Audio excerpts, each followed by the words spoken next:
The painting was Lot 47.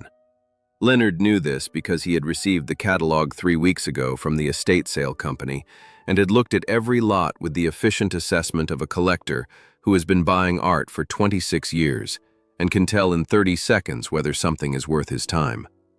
46 lots were not.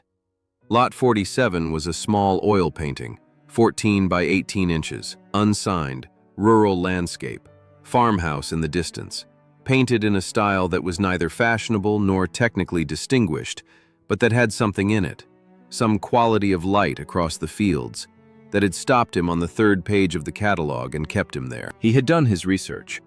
The estate was that of one Margaret Aldrich, deceased at 84, a lifelong resident of Harmon County. No known artistic training, no exhibition history, no auction record. The painting's estimated value was $200 to $400, which was the catalog's way of saying it had no established market value and they were guessing. Leonard was prepared to pay $4,000. The painting would go in the study of his Connecticut house, beside 2 pieces he had bought at Sotheby's last year. Nobody who visited his house would know the name Margaret Aldrich. The painting would be for them simply a good piece, that quality of light, by an unknown hand. This was, in Leonard's experience, sometimes the best kind. He arrived at the Harmon County Fairgrounds at 9:45 on a Saturday morning in October, parked his rented car between a pickup truck and a station wagon, and took his place in the back row of the folding chairs set up in the main hall. He registered for a bitter paddle, number 34, and sat down with his leather notebook on his knee and his coffee, which he had bought at the gas station 2 miles back, and which was better than he expected. The room filled around him, 70, 80 people, farmers, neighbors, a few dealers he recognized from the regional circuit, several families who had the particular expression of people present at the sale of someone they had known. He was the only person in a cashmere turtleneck. He did not mind this. Doris Everett took the podium at 10 o'clock exactly. He noticed her immediately, not because she was remarkable to look at, though she was, in the way that people who are entirely comfortable in their own authority are remarkable, but because of her voice. She said, "Good morning," and the room organized itself around it without being asked. She ran the first 46 lots with the efficient warmth of someone who has done this 10,000 times and still means it, calling bids, managing the room, moving the sale forward with the specific rhythm of a good auctioneer who knows that pace is a form of respect for the people in the chairs. Leonard tracked Lot 47's approach without bidding on anything else. He was not interested in anything else. Lot 47 came up at 11:22. Doris's assistant brought the painting to the easel beside the podium. Leonard looked at it from the back row, small, 14 by 18, in a plain wood frame. The farmhouse in the distance, the fields in the foreground, the particular quality of the light. It was better in person than in the catalog photograph. He had known it would be. Doris looked at the painting for a moment. Then she did something Leonard had not seen in 26 years of attending auctions. She set down her gavel. She said, "Before I open the bidding on this one, I want to tell you something about it." The room went quiet. Not the performance quiet of people pretending to listen, the real quiet of people who have just understood that what comes next is worth stopping for. Before we continue, if you believe that the true value of a thing is never in what someone will pay for it, but in what it cost the person who made it, please like this video, subscribe to Kindness Tales, and share this with someone who needs to believe in people again today. She said, "Margaret Aldrich painted that picture in the summer of 1987. She painted it in her kitchen, on the table she also used for canning and for doing her taxes, and for feeding her husband for 41 years. She did not have a studio. She did not have training. What she had was a window above her kitchen sink that looked out over those fields. And she had been looking at that light for 60 years, and one summer she decided to try to put it down." She paused. The room was very still. She said, "Margaret painted for 61 years after that. She painted in the kitchen in the evenings after the dishes were done and the house was quiet. She never showed anyone. She did not think her work was good enough to show anyone. Every painting she made, she stacked in the back bedroom in a cardboard box. When I went to the house last month to catalog the estate, I found 47 paintings in that box. That painting on the easel is the first one she ever made. It is signed on the back, in pencil, in her handwriting, first try, July 1987. She looked at the room. She said, "I have been running estate sales in this county for 30 years. I have sold the belongings of 211 families. I have sold things that were valuable and things that were not, and things that were both at the same time.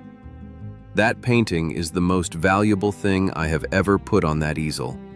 Not because of what it's worth, because of what it cost her to make it. A woman who had never once been told that she had something worth showing, who made it anyway, for 61 years, for nobody but herself, in a kitchen in Harmon County." She picked up her gavel. She said, "Starting bid is $200. The room was very quiet. Leonard sat in the back row with his paddle on his knee. He was looking at the painting, the farmhouse in the distance, the quality of the light, and he was thinking about 47 paintings in a cardboard box in a back bedroom, and about a woman who had painted for 61 years and never shown anyone, and about the word "first try" in pencil on the back of the canvas. He thought about his Connecticut house. He thought about the study, the 2 pieces from Sotheby's, the wall where this painting would go. He thought about the visitors who would ask about the pieces and whom he would tell about the Sotheby's pieces, and about whom he would say only an unknown hand, some quality of light. He thought about Margaret Aldrich's name not being in that sentence. He did not raise his paddle. The painting sold to a woman in the 3rd row for $340. She was perhaps 50, in a wool coat, and she had been crying quietly since Doris finished speaking. Leonard did not know who she was. He did not raise his paddle to outbid her. He sat in the back row with his paddle on his knee and let it happen, and was surprised to find that letting it happen felt more like the right thing than anything he had done in a long time. The auction ended at 1:15. People began to move through the hall, collecting their purchases, speaking to each other in the particular warm aftermath of a room that has been through something together. Leonard remained in his seat. He was writing in his leather notebook. Doris was at the podium settling accounts when he approached her. He said, "Excuse me, Mrs. Everett." She looked up. She assessed him in 1 second with her pale blue eyes, the cashmere, the gold-rimmed glasses, the paddle number 34 that had not been raised on lot 47. She said, "You're the man from New York." He said, "Yes." She said, "You came for the painting." He said, "I did." She said, "You didn't bid." He said, "No, I didn't think I should own it." She looked at him for a moment. She said, "That's an interesting reason not to buy something." He said, "You told a story. The story changed what it was." She said, "The story was always there." He said, "I know. That's what changed it." He opened his leather notebook. He had written 3 things on the page. He showed it to her. The first was the name of a gallery in New York that he sat on the board of. The second was a number, not a price, a year. The third was a question. Would the estate consider a retrospective? She looked at the page. She looked at him. He said, 47 paintings in a cardboard box. A woman who painted for 61 years and never showed anyone. I cannot buy the first painting, but I can make sure the rest of them are seen, if the family agrees. Doris set down her pen. She looked across the room at Tommy Aldrich, who was still in the front row with his hat in his hands, talking to the woman in the wool coat who had bought lot 47. She looked back at Leonard. She said, "What would that look like?" He said, "A proper exhibition. The 46 remaining paintings, cataloged, shown together. Her name on the wall. The story of the kitchen and the cardboard box and 61 years." She said, "She never wanted to be seen." He said, "She spent 61 years making things she put in a box. I think she wanted to be seen. She just didn't believe she was worth it." Doris was quiet for a moment. She said, "Most people don't." He said, "I know. That's why someone else has to decide it for them sometimes. She said, "You didn't come here to do this." He said, "No, I came to buy a painting to put in my study. You changed what I came for." She looked at him steadily.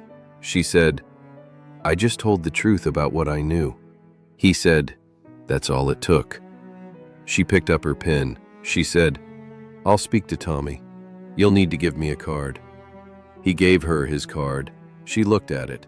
She put it in the pocket of her green blazer beside her silver bird brooch. He went to find Tommy Aldrich. He introduced himself.